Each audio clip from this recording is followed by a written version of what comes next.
Hello ನಮಸ್ಕಾರ. ಇವತ್ತಿನ ವಿಡಿಯೋದಲ್ಲಿ ಚಿಕನ್ ಗ್ರೇವಿ ಹೇಗೆ ಮಾಡೋದು ಅಂತ ತಿಳ್ಕೊಳ್ಳೋಣ. ಮೊದಲಿಗೆ 1 ಸ್ಪೂನ್ ಗರಂ ಮಸಾಲ, 1 ಸ್ಪೂನ್ ಧನಿಯಾ powder, 1 spoon crystal salt, 1 spoon pepper powder, 1 spoon ಶುಂಠಿ ಬೆಳ್ಳುಳ್ಳಿ ಪೇಸ್ಟ್, ಕರಿಬೇವು, ಅರಿಶಿನ ಪುಡಿ, ಚಿಲ್ಲಿ ಪೌಡರ್, 1 ಬೆಳ್ಳುಳ್ಳಿ, 3 ಹಸಿಮೆಣಸಿನ್ಕಾಯಿ, 2 ಆನಿಯನ್ನು ಕಟ್ ಮಾಡಿ ಇಟ್ಕೊಂಡಿರೋದು, ಆಮೇಲೆ 1/2 kg ಚಿಕನ್.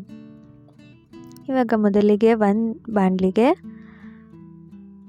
ಎಣ್ಣೆ, ಈರುಳ್ಳಿ ಹಾಕ್ಕೊಂಡು ಫ್ರೈ ಮಾಡ್ಕೊಬೇಕು. ಮತ್ತು 1 ಬೆಳ್ಳುಳ್ಳಿ, ಹಸಿಮೆಣಸಿನ್ಕಾಯಿ ಹಾಕ್ಕೊಂಡು ಚೆನ್ನಾಗಿ ಫ್ರೈ ಮಾಡ್ಕೊಬೇಕು.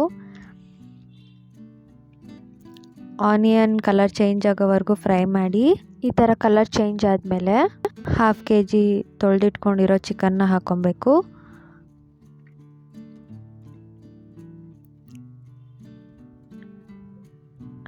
ಇದು ಚೆನ್ನಾಗಿ ಬೆಂದ ನಂತರ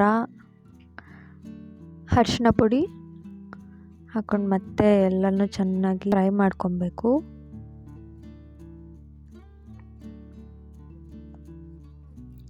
ಇವಾಗ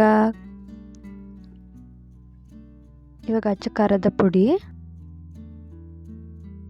ಧನಿಯಾ ಪೌಡರ್, ಮೆಣಸು ಪೌಡರ್ ಮತ್ತು ಗರಂ ಮಸಾಲ ಮತ್ತು ಕರಿಬೇವು ಹಾಕ್ಕೊಂಡು ಚೆನ್ನಾಗಿ ಮತ್ತೆ ಮಿಕ್ಸ್ ಮಾಡ್ಕೊಬೇಕು.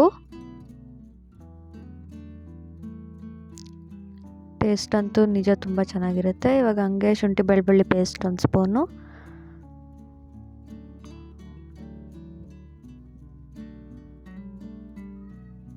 ನಾನು ಸಿಮ್ಮಲ್ಲೇ ಇಟ್ಕೊಂಡಿರೋದು. ಇವಾಗ ಜಾಸ್ತಿ ಮಾಡಿ 1 ಗ್ಲಾಸ್ ನೀರು ಹಾಕ್ಕೊಂಡು ಮಿಕ್ಸ್ ಮಾಡ್ಕೊತಿದ್ದೀನಿ. ಮತ್ತೆ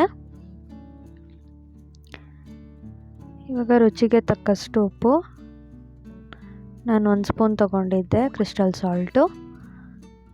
ಇವಾಗ ಚೆನ್ನಾಗಿ ಮಿಕ್ಸ್ ಮಾಡಿ 15 ಮಿನಿಟ್ಸ್ ಹಾಗೆ ಬಿಟ್ಬಿಡಬೇಕು. ಈಗ ಮತ್ತೆ ಮುಚ್ಚಿರೋ ಪ್ಲೇಟ್ ತೆಗೆದು ಮತ್ತೆ ಮಿಕ್ಸ್ ಮಾಡ್ಕೊಬೇಕು. ಮತ್ತೆ ಕ್ಲೋಸ್ ಮಾಡಿ ಚೆನ್ನಾಗಿ ಕುದಿಯೋವರೆಗೂ ಕಾಯಬೇಕು. ಇವಾಗ ಗ್ರೇವಿ ಸಖತ್ತಾಗಿ ಬಂದಿದೆ, ನೋಡ್ತಿರ್ಬೋದು ನೀವು. ರುಚಿ ಅಂತೂ ಸೂಪರಾಗಿರುತ್ತೆ. ಮನೇಲಿ ಟ್ರೈ ಮಾಡಿ. ಪರೋಟಾಗೆ, ಇಡ್ಲಿಗೆ, ದೋಸೆಗೆ, ರೈಸ್ಗೆ ಎಲ್ಲದಕ್ಕೂ ಸೂಪರಾಗಿರುತ್ತೆ. ರೆಡಿ ಆಯಿತು. ಮಾಡಿ ಹೇಗಿತ್ತು ಅಂತ ಕಮೆಂಟ್ ಮಾಡಿ. ಧನ್ಯವಾದಗಳು.